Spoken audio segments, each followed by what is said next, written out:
I checked current reporting on this segment, and there's an important correction needed. Seth Rollins did not stomp Jalen Brunson. According to multiple wrestling and sports outlets covering the July 18, 2026 Saturday night's main event at Madison Square Garden, Brunson stepped in front of Roman Reigns to block Rollins' stomp attempt on Reigns. Brunson himself was not hit. Reigns then hit Rollins with a Superman punch and a spear, and the segment ended with Reigns and Brunson celebrating together.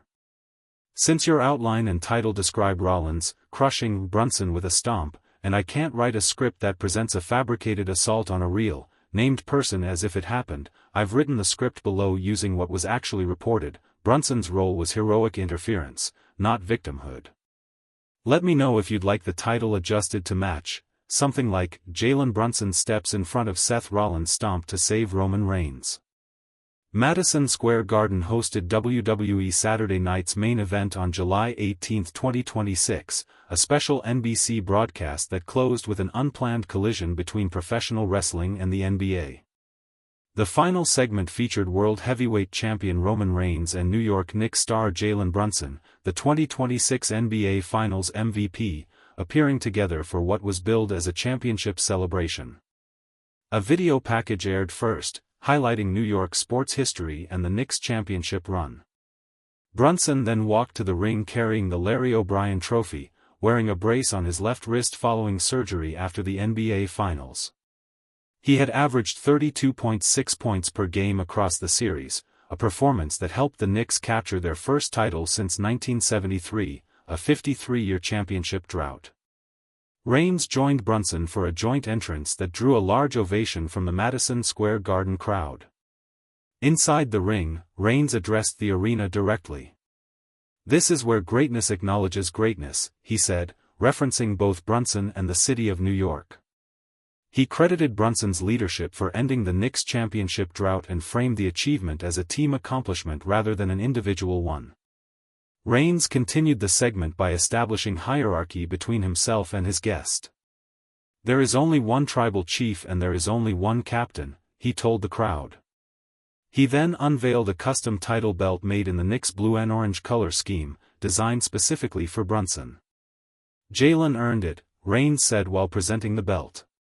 He closed that portion of the segment by directing the Madison Square Garden crowd to acknowledge them, a signature line tied to his in-ring persona. The celebration was interrupted when Seth Rollins' entrance music played through the arena. Rollins is scheduled to challenge Reigns for the World Heavyweight Championship at SummerSlam, an event set for August 1 and August 2 at US Bank Stadium in Minneapolis, Minnesota. Fans anticipated Rollins' arrival, but the person who appeared under the entrance stage was not Rollins. It was Tyrese Halliburton, an all-star guard for the Indiana Pacers, carrying a steel chair. Halliburton's appearance carried storyline weight beyond the wrestling angle. The Pacers eliminated the Knicks from the 2025 NBA playoffs, and this was not Halliburton's first WWE appearance. He had previously been part of a Royal Rumble segment. Before that earlier Rumble appearance, Halliburton had spoken about the possibility of showing up, noting the Pacers were playing in Indianapolis that same day. "We do play that day," he said at the time. "We might see it." Halliburton's presence in the ring served as a distraction. While the crowd's attention shifted to him, Rollins entered through the crowd and attacked Reigns from behind, catching the champion off guard.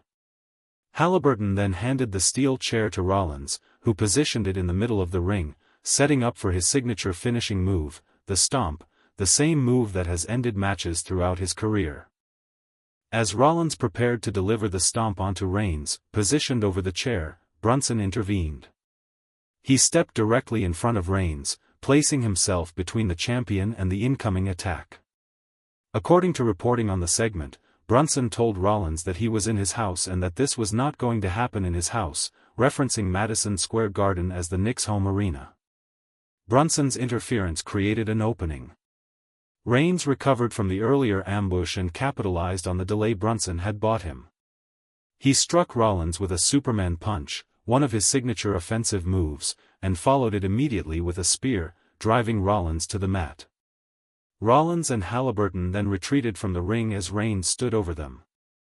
With Rollins and Halliburton cleared from the ring area, the broadcast shifted back to celebration. Someone slipped the NBA championship trophy into the ring, and Reigns held it up alongside Brunson, who posed with both the Larry O'Brien trophy and the custom World Heavyweight Championship belt bearing the Knicks colors. Fireworks went off throughout Madison Square Garden as the show closed with the two standing together. The broadcast itself carried additional New York sports connections. Former New York Giants quarterback Eli Manning narrated an introductory video package for the segment, welcoming Brunson as the King of New York ahead of his entrance with Reigns. Rollins and Reigns share a rivalry dating back 15 years, stemming from their time as former members of the wrestling faction known as The Shield, before the two later became opponents. Wrestling media outlets have ranked the Rollins-Reigns dynamic among the more significant rivalries in the industry, drawing comparisons to historic pairings such as Hulk Hogan against Andre the Giant, Stone Cold Steve Austin against The Rock, and Brock Lesnar against John Cena. The segment also folded in a secondary layer of competition by connecting Brunson and Halliburton, who play in rival Eastern Conference cities and had already faced off in the previous year's playoffs. With both athletes now tied into the Rollins-Reigns program heading toward SummerSlam, speculation has followed regarding whether a tag team matchup involving all four could take place before the Knicks and Pacers meet again during the 2026-27 NBA season. Rollins is officially confirmed as Reigns' challenger for the World Heavyweight Championship at SummerSlam on August 1st to 2nd in Minneapolis. The Madison Square Garden segment functioned as a go-home angle for that matchup, using the real-world backdrop of the Knicks' championship season to heighten the stakes of an already established wrestling rivalry. Brunson's physical involvement, stepping in front of a scripted attack rather than becoming its target, positioned him within the storyline as an ally to Reigns rather than as a casualty of the angle, a distinction that separated this crossover segment from earlier appearances by athletes in WWE programming.